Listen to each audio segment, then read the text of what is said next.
ఎండ బాగుంది, ఎండ 3 రోజులు అయినా బాగు.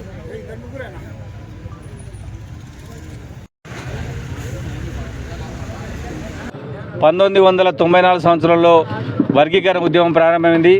ఇది తెలంగాణ జనాభాకు అనుగుణంగా ఇప్పుడు ఆ జనాభా లెక్కలు సరిపోవు. మాకు తెలంగాణ వ్యాప్తంగా మాదిగలకు జనాభా నిష్పత్తి ప్రకారం 12% రిజర్వేషన్ మనం డిమాండ్ చేస్తూ ఉన్నా. అదేవిధంగా ఆంధ్రలో చంద్రబాబు నాయుడు గారు చెప్పినట్టుగా తెలంగాణ రాష్ట్రంలో కూడా జిల్లాల వారీగా ఎస్సీ వర్గీకరణ చేయాలని కోరుతా ఉన్నా. అదేవిధంగా మరి ముఖ్యమంత్రి గారు అసెంబ్లీలో వర్గీకరణ చేస్తాం, మాదిగలకు న్యాయం చేస్తా అని చెప్పడం జరిగింది.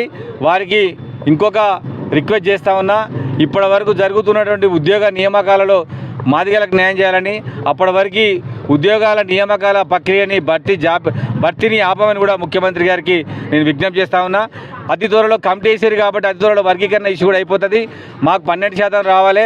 మహబూబ్నగర్ జిల్లాలో, ఉమ్మడి జిల్లాలో మహబూబ్నగర్ జిల్లా వాసులకు ఎక్కువ వస్తుంది, జిల్లాల వారిగా చేయాలని డిమాండ్ చేస్తూ మరి విద్యా ఉద్యోగ రంగాలలో అవకాశం కల్పిస్తున్న ముఖ్యమంత్రి గారు మరి మాకు ఖచ్చితంగా ఆపి ఏ ఉద్యోగం వచ్చినా ఏబిసిడి ప్రకారం జరపమని కూడా ఈ సందర్భంగా ముఖ్యమంత్రి గారు తెలియజేస్తా ఉన్నా.